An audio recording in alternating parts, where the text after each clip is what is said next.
Good evening friends, আশা করি আপনারা ভালো আছেন। আমি আর হাপ্পু ভালো আছি।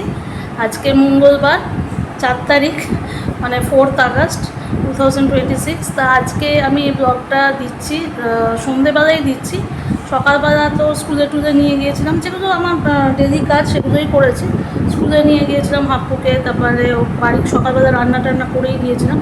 আজকে যেহেতু আমি মানে ননভেজ, মানে আমার ননভেজের মধ্যে কিন্তু আবার পেঁয়াজ, রসুন, আদা এগুলো আমি খাই মোটামুটি। তা সেটা মানে ভেজের মধ্যে বলছি, মানে পেঁয়াজ আদা রসুন আমি খাই। একদম পুরোপুরি যেটা বাঙালিরা করে যে পেঁয়াজ আদা রসুন খায় না, সেটা আমি করি না। যাই হোক, তা আজকে আমি একটা রাত্রিবেলা বেগুন ভর্তা বানাচ্ছি। তা সেটা আমি ভাবলাম আপনাদের সঙ্গে শেয়ার করব। তো সেটাই শেয়ার করছি, কীরকম করে করছি না করছি। এমনি আমরা বেগুন পোড়া তো খাই, যেরকম করে জানি আমরা বেগুনটাকে পোড়াতে হয়। তা আজকে আমি বেগুনটাকে পোড়াইনি, এটাকে আমি কি করেছি সেটা আপনাদের সঙ্গে শেয়ার করছি। এখানে আপনারা দেখতে পাচ্ছেন আমি বেগুনগুলোকে ছোট ছোট সাইজের কেটে নিয়েছি। দুখানা বেগুন আছে, ছোট সাইজের দুখানা বেগুন দেখালাম যেরকম সাইজ, দুখানা বেগুন আমি কেটে নিয়েছি। কেটে নিয়ে পিস পিস করে, এই যে দুটো লঙ্কা দেখছেন, লঙ্কাগুলোকেও সেদ্ধ করতে দিয়ে দিয়েছি, ওটা একসঙ্গে মিশিয়ে নেবো। আর এর মধ্যে দু কোয়া রসুন আছে, রসুনটা দেখানো যাচ্ছে না। রসুন ওই যে এখানে দেখতে পাচ্ছেন, এই যে এই দিকটা, এই যে রসুনটা ভাসছে। তো এটা পুরোপুরি সেদ্ধ যতক্ষণ না হবে, স্ক্রিনে ইয়েটা ধোঁয়াটা আসছে, তা ওই যে রসুনটা দেখতে পাচ্ছেন, এই যে এই জায়গাটা দুটো কোয়ার রসুন দেওয়া হয়েছে। তো এটা সেদ্ধ হয়ে যাক, তারপর ছাড়িয়ে নেব। ঠান্ডা হলে একটু ছাড়াতে, ইয়েগুলো খোসাগুলো ছাড়িয়ে নিতে হবে। আর ততক্ষণ পেঁয়াজ টমেটোগুলো আমি কেটে রাখছি। আচ্ছা, আমি এরকম মিডিয়াম সাইজের, মিডিয়ামও বলবো না, একদম ছোটো সাইজেরই এরকম দুটো বেগুন নিয়েছি। বেগুনগুলোকে কেটে নিয়েছিলাম পিস পিস করে, কেটে নিয়ে জলে সেদ্ধ করেছি। ঠিক আছে, জলে সেদ্ধ করে সেই ছবিটা আমি তুলে রেখেছি, আমি আপনাদের দেখাবো। তা জলে সেদ্ধ করেছি। সেদ্ধ করার সময় আমি দুটো রসুনের কোয়া দিয়েছি, আর হচ্ছে দুটো কাঁচা লঙ্কা, এইটুকুই দিয়ে এটাকে, তারপরে আমি ওটাকে যখন সেদ্ধ হয়ে গেছে, তারপরে ওটাকে ঠান্ডা করে সেটাকে আমি এই যে মেখে রেখেছি। এর ওপর 1 টিস্পুন আমি সর্ষের তেল দিয়েছি। এটা রসুনটা পেস্ট করে রেখেছি হাত দিয়ে, আর এটা লঙ্কাটা, এটাকেও হাত দিয়ে করে রেখেছি। এইগুলো সবগুলোই কিন্তু সেদ্ধ করা হয়েছে। আজকে কোনো পোড়ানোর কোনো ব্যাপার আমি রাখিনি, পোড়াইনি বেগুনটাকে। আর যখন আপনারা বেগুন কিনবেন তখন দেখবেন যেন বেগুনগুলো হালকা হয়, ওয়েটটা দেখে নেবেন, এরকম করে হালকা হবে। হালকা হলে ভেতরে যে বীজগুলো থাকে সেগুলো কম হয়। আর যদি দেখেন বেগুন ভারী হচ্ছে, তাহলে বুঝবেন বীজগুলো বেশি আছে।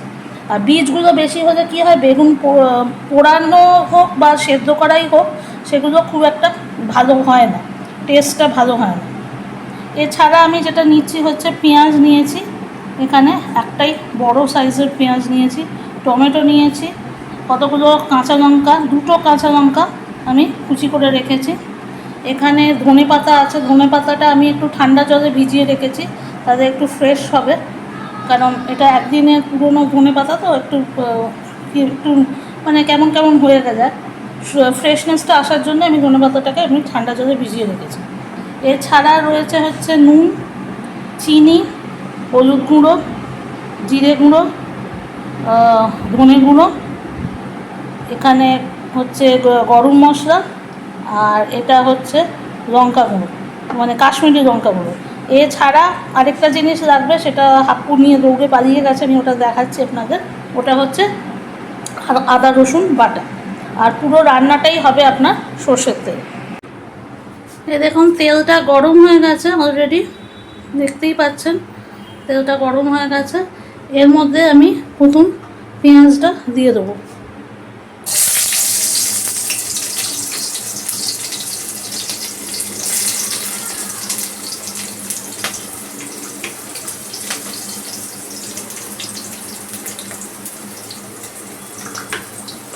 পেঁয়াজটা দিয়ে দিলাম। এবার পেঁয়াজটা দেওয়ার পরে আমি একটুখানি ওয়েট করছি, পেঁয়াজটা একটু হালকা লালচে ভাব আসবে।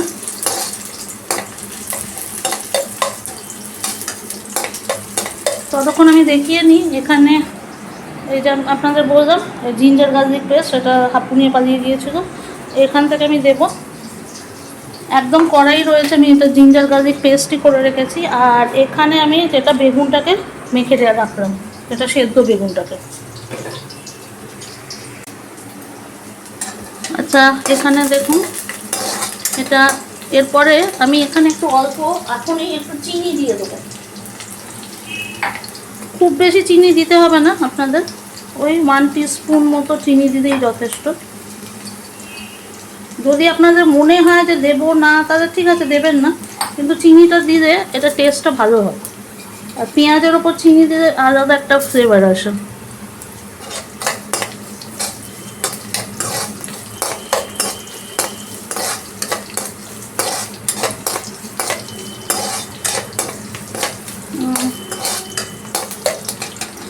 আমি এটা লো ফ্লেমেই করছি পুরো কাজটা। এরপরে আমি এখানে দিয়ে দেবো হচ্ছে জিঞ্জার গার্লিক পেস্টটা দিয়ে দেবো, ওই 1 টিস্পুন মতোই জিঞ্জার গার্লিক পেস্টটা আমি দিচ্ছি, কারণ আমি মাত্র 2খানা ছোটো বেগুন দিয়েছি। আপনারা যদি বেশি করেন তাহলে সেই হিসেবে দেবেন।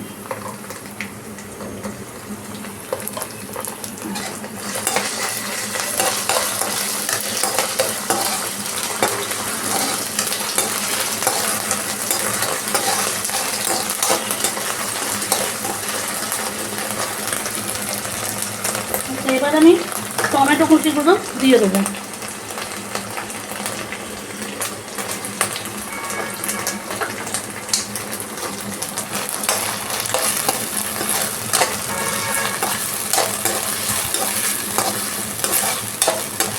টমেটো কুচিগুলো দেওয়ার পরে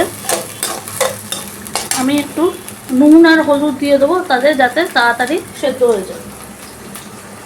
নুনটা স্বাদ মতো দেবেন। আমি কিন্তু বেগুন যখন সেদ্ধ করছিলাম তাতে কিন্তু কোনো নুন দিইনি, তো বেগুন মাখার সময় কোনো নুন দিইনি। আর আপনারা যদি মাখার সময় যদি নুন দেন তাহলে সেই মতো একটু ভেবে চিনতে নুনটা দেবেন।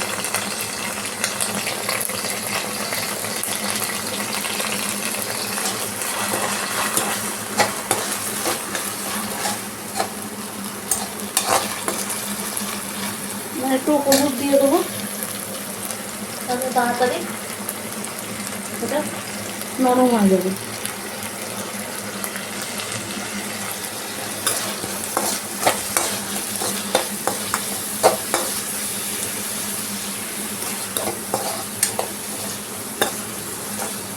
আচ্ছা, এটা নরম হতে আমি 1 মিনিট সময় নিচ্ছি, তারপরে আপনাদের সঙ্গে ফিরছি। দেখতে পাচ্ছেন এটা সেদ্ধ হয়ে গেছে।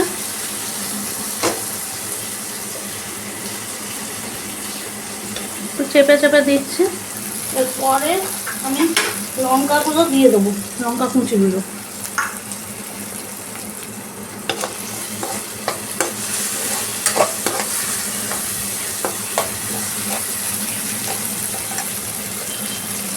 এবার হচ্ছে ধনে গুঁড়ো আর জিরে গুঁড়ো,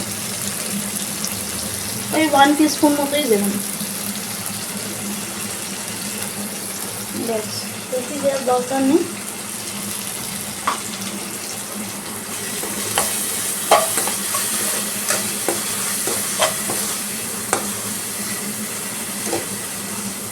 দেখছেন সব টমেটোগুলো একদম মিশে গেছে, দেখতে পাচ্ছেন আশা করি। এরপরে যেটা দেবেন হচ্ছে এই বেগুনটাকে দিয়ে দেবো। বেগুন যেটা মেখে রেখেছি সেদ্ধ বেগুনটা, সেটা আপনারা দিয়ে দিচ্ছেন এটার মধ্যে, এবং ভালো করে আপনাদের এটা মেশাতে হবে। আর বেগুনগুলো যখন মাখছেন তখন দেখবেন বেগুনের মধ্যে কোনো মানে ডালা ডালা পাকি আছে কিনা বা এরকম কিছু যেন না থাকে, তাহলে বেগুনগুলো ভালো লাগবে না খেতে, মানে বেগুন ভর্তাটা খাওয়ার সময় ভালো লাগবে না। আর তেল যেন বেশি না হয়, এমন দেবেন না যে তেলটা বিশাল হলো, কারণ বেগুনে আমি 1 টিস্পুন তেল দিয়েছি, আবার এখানেও আমি তেল দিয়েই করছি। বেশি তেলে করবেন না, নাহলে মনে হবে তেলের মধ্যে বেগুন ভাজছে, এরকম একটা কনসেপ্ট এসে যাবে। তো সেরকম যেন না হয়। আর এটা আপনাদের একটু ভালো করে নাড়িয়ে যেতেই হবে। এরপরে আমি আপনাদের যদি মনে হয় একটু বেশি লঙ্কা খেলে ভালো হয়, বেগুন ভাতে লোকে একটু বেশি লঙ্কাগুলো খায়, মানে লঙ্কা একটু ঝাল ঝাল করলে ভালো হয়। তা আমি যেহেতু বেশি এখানে কাশ্মীরি মির্চ দিচ্ছি, আপনারা এমনি মির্চ, বেগি মির্চ যেটা মানে এমনি লাল লঙ্কা গুঁড়ো, সেটাও দিতে পারেন।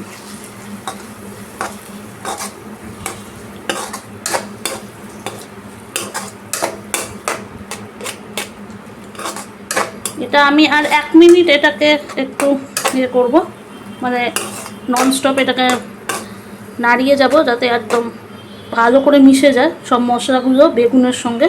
তারপরে আমি দেখাচ্ছি লাস্টে আর কি করতে হবে। আচ্ছা, দেখতে পাচ্ছেন একদম ভালো করে মিশে গেছে, খুব ভালো করে মিশেছে মশলাগুলো, গন্ধটাও খুব ভালো আসছে, মানে আপনারা যদি সেন্টটা বলেন খুব ভালো আসছে। আচ্ছা, এর মধ্যে আমি অল্প একটু গরম মশলা গুঁড়ো দিয়ে দিলাম, একদম অল্প, মানে 1 চিমটে যেটা বলে 1 পিঞ্চ যেটা বলে সেরকম গরম মশলা গুঁড়ো দিয়ে দিলাম। এটাকে একটু মিক্স করে নেবো।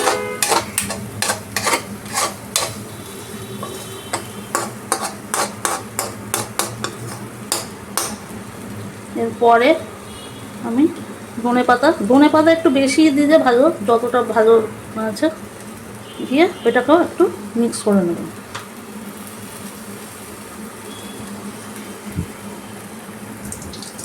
ধনে পাতাটা আপনারা ভালো করে এটার সঙ্গে মিক্স করে, ধনে পাতা না দিলে এটা টেস্টটা আসে না, ধনে পাতা লাগবে।